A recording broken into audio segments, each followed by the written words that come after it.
のチャンネルでは世界に流通している日本産食材とその食材を使った美味しいレシピを紹介していきます。今回はスロベニア・リュブリアナ編です。まずはリュブリアナで日本産食材を扱っているマキスさんに行ってみます。Dobrodošli v Maxi Gourmet Market v Ljubljani, prestolnici Slovenije。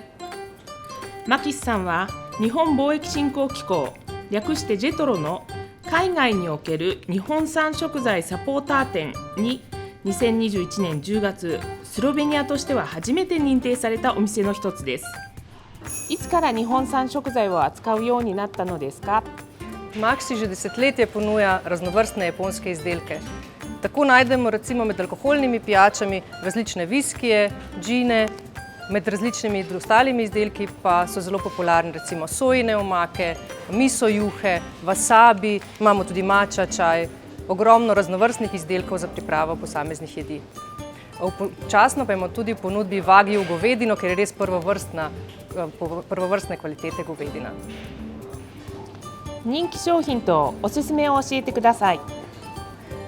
Med našimi kupci so zanimivo najbolj priljubljena recimo wagyu govedina, potem različne sojine omake, miso juhe in pa viskiji. 日本産食材の魅力とは何でしょう？ V Maxiju že dolgo časa prodajamo različne japonske izdelke, pri čemer smo pa v letu 2013 še dodatno poudarili in povečali naš asortiman izdelkov in kupci so to zelo dobro sprejeli. Všeč jim je predvsem ta prefinjenost okusov japonskih izdelkov in tudi sami si s tem pogosto popestrijo svoje jedilnike. Kaj bi še omenila je, da s temi izdelki si lahko omogočijo bogato, raznovrstno in take malo bolj zanimive jedilnike in kulinariko. アンドレアさん、ありがとうございました。今回はマキシさんで醤油、照り焼きソース、白味噌、ごま油の購入をしました。マキシさんの他にも日本産食材サポーター店としてスビルナポットや茶というお店でも日本産食材を扱っています。皆さんもぜひ足を運んでみてください。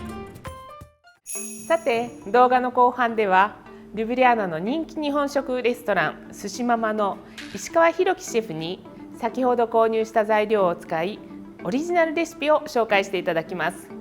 本日作っていただく一品はホタテ貝の味噌照り焼きです。今日使う食材はこちらです。それでは石川シェフ、よろしくお願いします。はい、味噌を作った照り焼きソースを作っていきたいと思います。今回は1人前の分量ですので、味噌が 10g、みりんが 10cc、お酒も 10cc、醤油は 5cc になります。照り焼きに味噌とは珍しいですね。そうですね。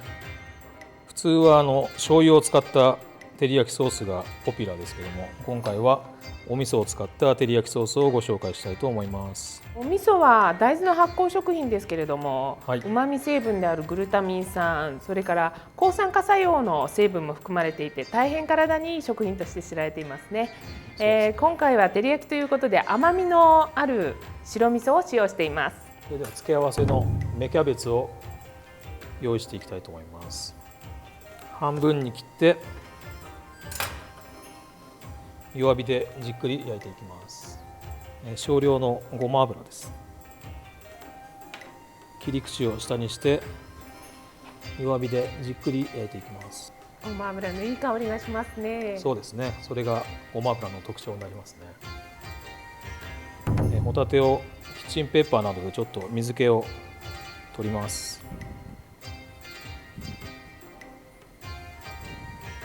そこに小麦粉を少しまぶして、先ほど芽キャベツを焼いているフライパンの中に入れていきます。火は中火の少し強火にしました。また先ほどのごま油入れていきます。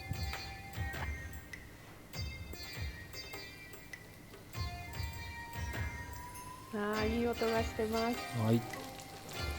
芽キャベツはもう焼けているので取り出しておきます。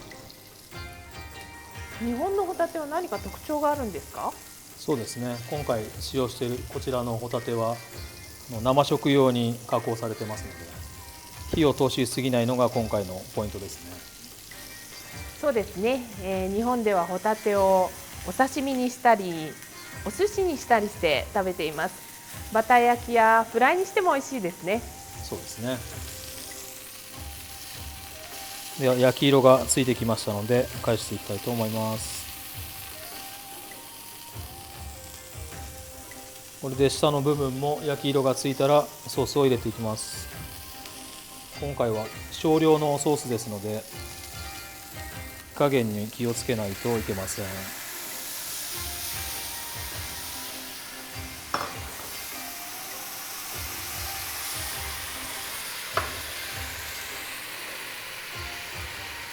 最後しっかりソースを絡めて完成になります。ソースをたっぷりかけたいと思います。照りが出てますね。そうですね、照り焼きになりました。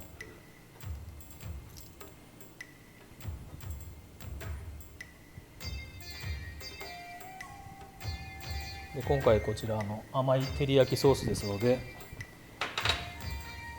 苦みのあるかいわれ大根を添えて完成です。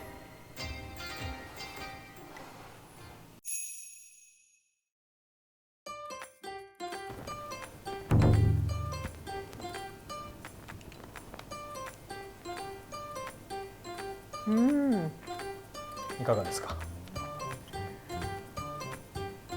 味噌合いますね。そうですね、はい、醤油じゃなくて今回味噌ですけども、味噌も非常に相性がいいですね、ホタテと。ホタテの食感も風味も残っていてとっても美味しいです。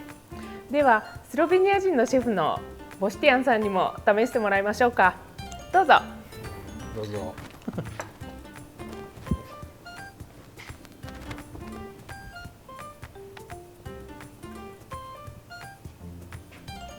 Какое? Добро, отлично. 本日はホタテ貝の味噌照り焼きをご紹介させていただきました。皆さんもマキシのような日本産食材を取り扱うお店で材料をご購入の上、ぜひ試してみてください。はい、私が勤めている寿司ママでもたくさんのメニューを取り揃えておりますので、ぜひご来店ください。今日はありがとうございました。アディオ。アディオ。